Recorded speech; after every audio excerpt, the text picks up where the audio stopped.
Hello, today we're talking about suffering and distress in an electric universe.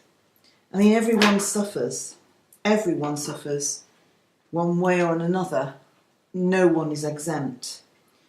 And there are thresholds of pain that vary from individual to individual, and there are different levels of it in which we experience pain. But energy moves. Energy in our universe, in an electrically charged universe, moves. And it moves through us, and it moves through us constantly. And this is all we are, is as we're fond of saying, is this unit which conducts energy or emotion and feeling and a fusion of various frequencies which make up our experiential system, if you like. So that energy is meant to keep moving. Now, when energy gets blocked, we have suffering and we have pain. And this happens through the chakra system. And the chakras are the clearing stations for how we perceive and what we perceive and how we deal with life. And not to get too metaphysical about it, the chakras above the heart are often very blocked. So we're stuck in the lowest base chakra, and the next one, the sacral center, and the solar plexus. And we get stuck in these. We get stuck in the very bottom one, which is the absolute survival mode, the ancestral memory of basic survival and basic unfolding into being and the pain of that. And then the sacral center, which is the worth through our sexuality, through our intimacy. And then the solar plexus, which is the emotion experienced or the feelings and the fears brought forward from those two bottom chakras. And if we can bring things into the heart chakra, we are more readily in touch with how to alleviate our pain or our suffering.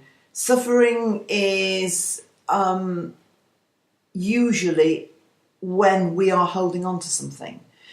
When we breathe in at a point of fear, we lock the memory of that fear or the detail around that fear in various cells of the body. And we see young children do this, and we've done this ourselves as young children and as lesser mortals in past life. So we have encrypted memory, which when it unfolds throughout our various experiences in different incarnations gives us pain. And it's a very large subject. This subject of pain and suffering is a large subject, but because it's often referred to, this planet is referred to esoterically as a planet of pain. In other words, because we are so limited and so dense here, and our energy is so unrefined, and we have to work for that refinement through meditation and through study and through disciplines of various kinds. But because we are so dense, the pain we feel gets very stuck and dense.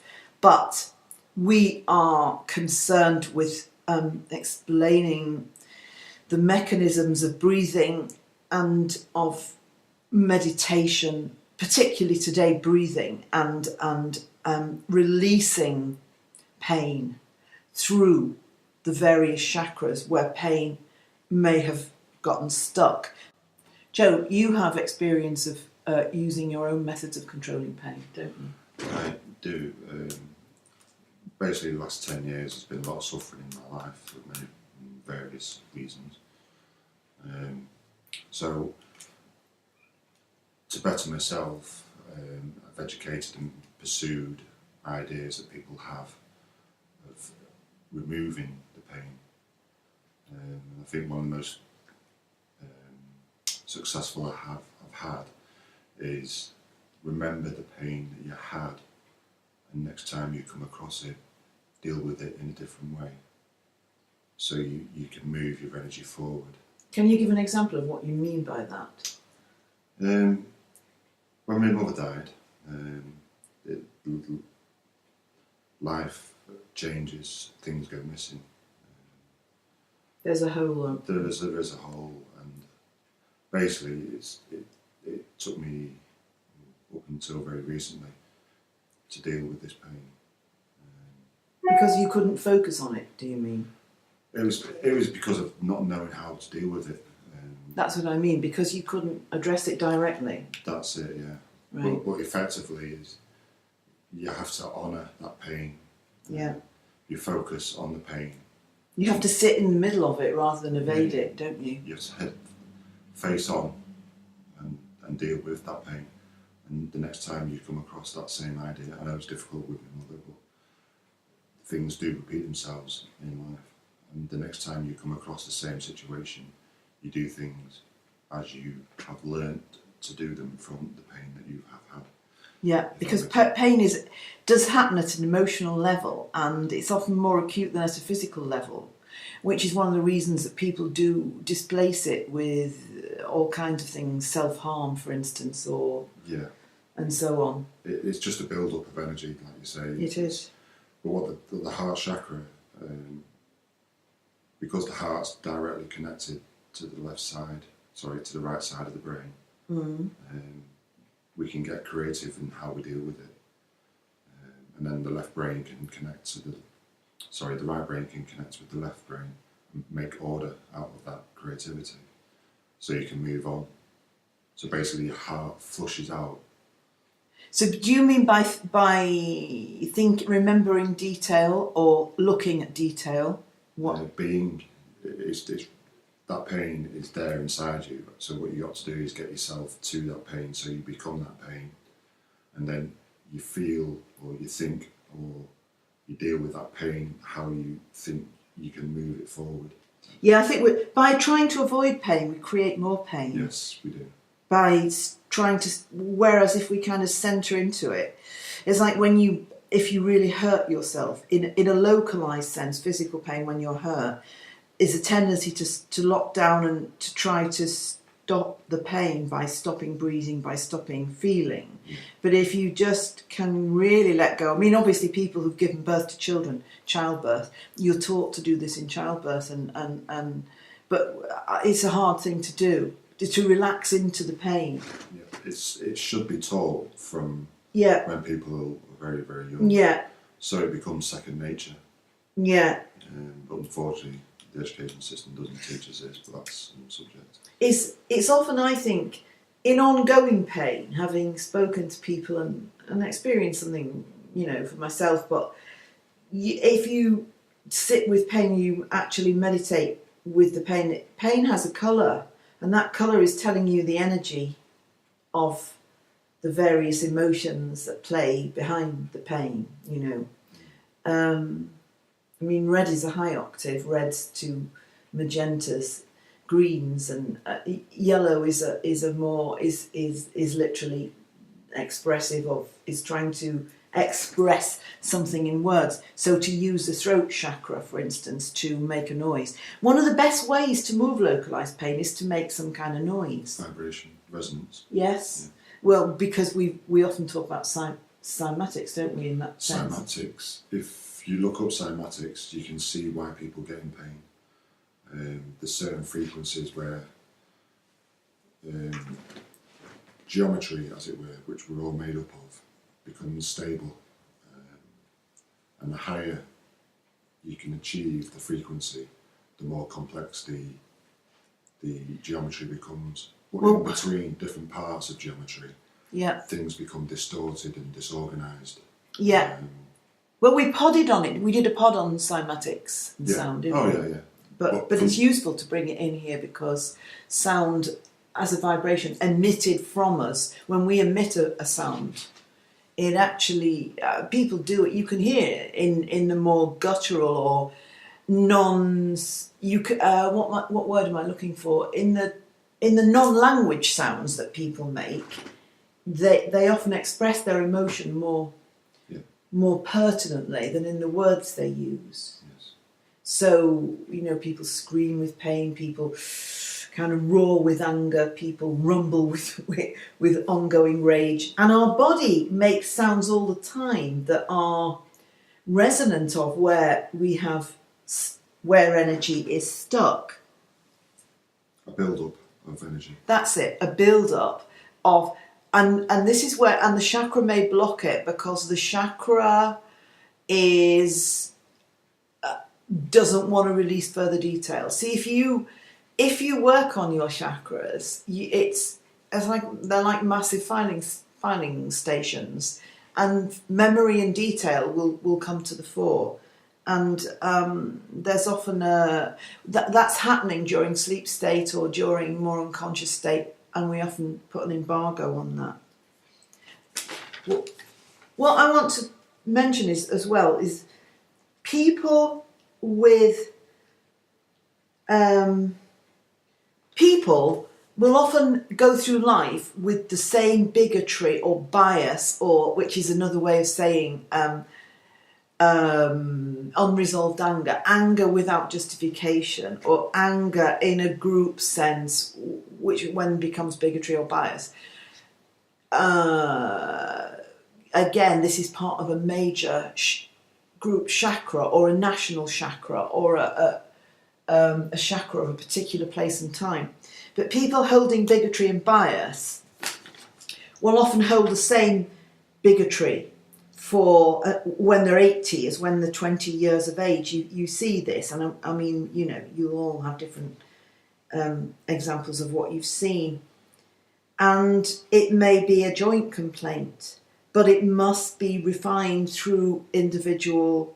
It's for the individual to distill it, to dilute it, to sweet it out with feeling, with fresh thought.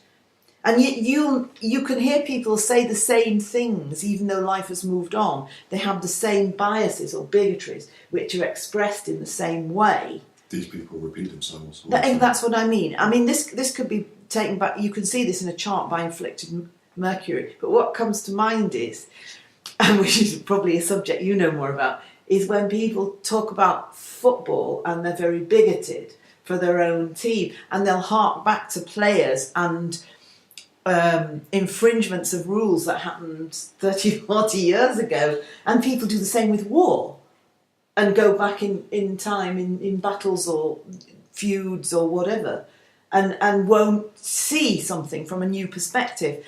And if people carry this at a chronic level, this bias or bigotry, it comes out as things like arthritis or crippling sort of disease of the skeletal muscular. Yeah, this depends on what star sign you are. Well, it depends. What happens is the chart reflects it. Oh yeah, but it's like a lot of pain I had when I've had pain. My knees were always suffering. Capricorn. So Joe's a Capricorn. We have to share with you. Yes, and I always struggled with my knees, but more recently they've just been getting stronger. Same with my ankles, same with my legs. They've just got stronger because they know how to move that energy. Yeah. So we're always looking for a higher knowledge, and when we're talking about moving bias or bigotry or it gets onto this very tenuous subject of forgiveness, which is a big hoary chestnut, and so we won't get into it. But it's about having higher knowledge or higher perspective, because there are things you can never forget or forgive, but you can release them at the level of the chakra, which otherwise would be blocked. So in other words, you can release them from that part of the body where they are causing pain until they're actually more in the shadow or in the... Well, they always have to be dealt with ultimately. That's what karma is. That's what reincarnation is for. But, you can release them from the direct cellular memory of the body so they're not affecting you so much. So it's always about moving through the thought, feeling into higher knowledge. Because behind the suffering and the pain, or almost always, is an ignorance. In other words, if people are in touch with their emotional dysfunction or their emotional wounds, there is far less likelihood of it staying in any detrimental way or actually locking down in the body, because we deal with feelings all the time.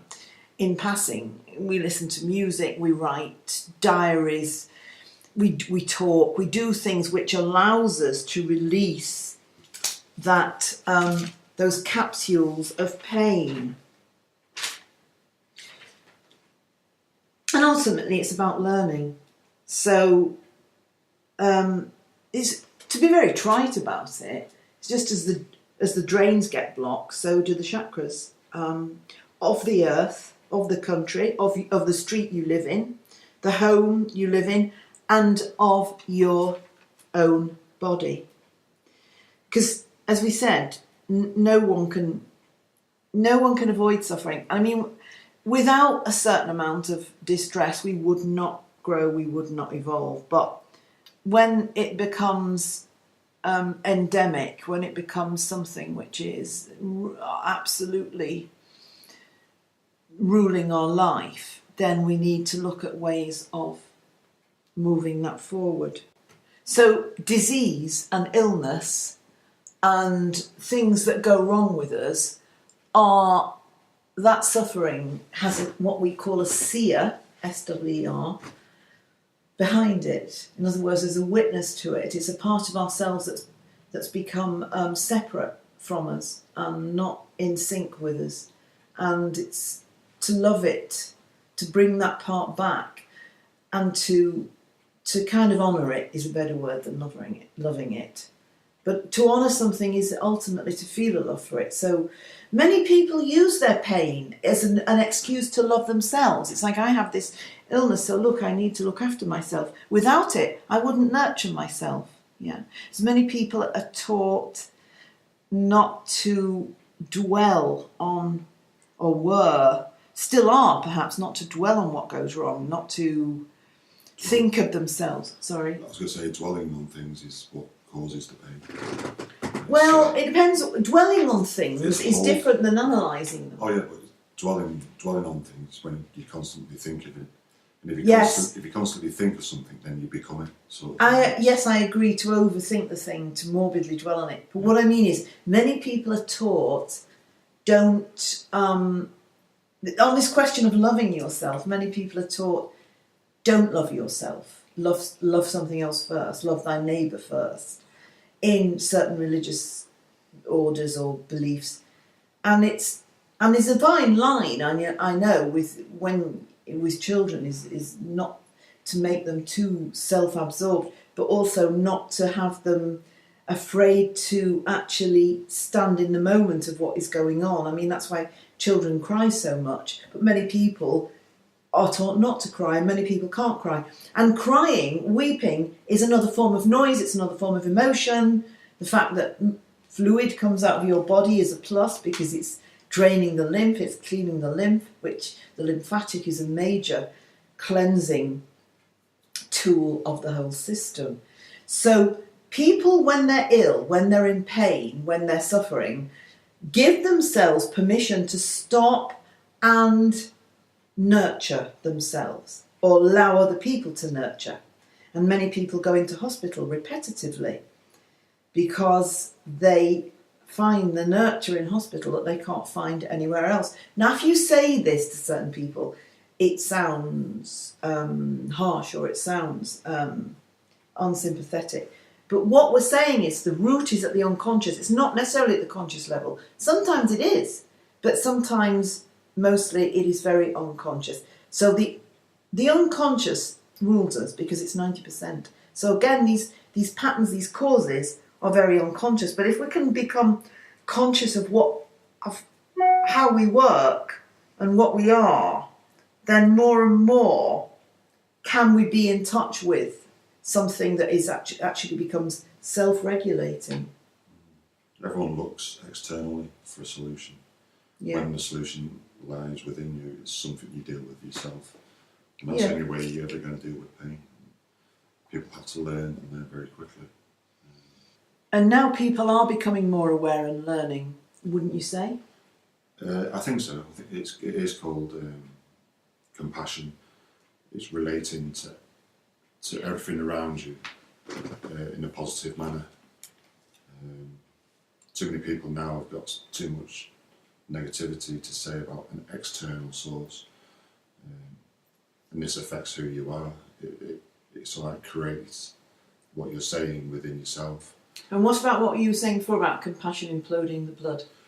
Basically, what you can do is people become aware of the solfeggio tones. Solfeggio, yeah. Yeah, basically, these are the frequencies that are, in Cymatic terms, geometry that holds together. There's no distortions, and when this happens, energy can flow through you a lot easier, and you sense this, and you get a sense of clarity.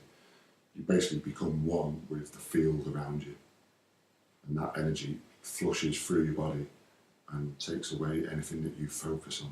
So you focus on the pain that you want to get rid of, and then you put your body in this sense of vibration that is related to the solfeggio tone, and then the universe basically helps you flush that emotion or that distress away, and then you can learn how to do this. And the more you do it, you become less reliant on other things. So you can just sense or stop for 5 minutes, do a little meditation, and then you can move forward again. And pain becomes less and less and less. And it's all based on compassion and implosion of the blood. That's really interesting. So this is like the 528 thing? Exactly. 5 to 8 hertz thing. Which is another thing as well, is all the music in the West is in a scale that distorts the harmonics around you. So when you listen to music, you become that music. But that music is distorted. It's away from the cymatic scale or the solfeggio scale. So basically you become this distorted vibration. Yeah. I mean, music is a known tonic, or it's now known to be deeper, to go deeper than that.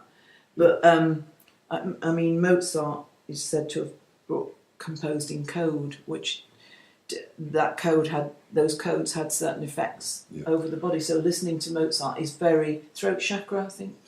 I think if you actually, the stories going around, if you actually listen to Mozart back in the day, you went to see him, you came out at a concert not knowing what was the beginning, what was the past. You were completely in this spiritual surrounding because the music was just taking you away to a different place. And this was all based on the 5 to 8 scale, or 5 to 8 hertz, which a few people around the world are trying to push for now, which is really a very good thing. Yeah. So, okay, so suffering, pain, distress are things which come from lingering sources, because an emotion is not a feeling. An emotion is a second-hand feeling. In other words, you felt something before, and I'm not going to say if you've not dealt with that feeling. I'm going to say the remembrance of that feeling, if it has been stuck or it hasn't moved into something new, will be an emotion. And we also take on board other people's emotions. And this is what I was saying before about if you join forces with a group, or you join a cause which is very heart-centred, and you become to a certain extent concerned with saving victim consciousness or victim consciousness itself, then you take on that wavelength, that frequency, and you have to know how to deal with it, or you have to know how to close your aura so you're not so affected by it. And all these things are written about and are the source of esoteric wisdoms from various parts of the world, from the Vedic to the Greek system to the Buddhist system and so on. And they're the general tenets or wisdoms of the esoteric way of life. So we're not preaching anything new here. We're not preaching at all, but we're not telling you anything that isn't commonly known. The more you deal with emotion, the more motion you become. Yeah, emotion and motion. Yeah, emotion's past. Emotion is who you are now. Again, we did a pod on that. We did a pod on the heart chakra and the health and the benefits of being heart centered in that as a function within the universe. Okay, so I think we don't need to add anything else. Just, it's a great thing to remember that we're always moving, that we are a frequency that is always moving, and we can always move past, we can always move up, we can always move on. Even if we are locked in a room, we can still do that. So thank you, and join us next time on The Electric Universe.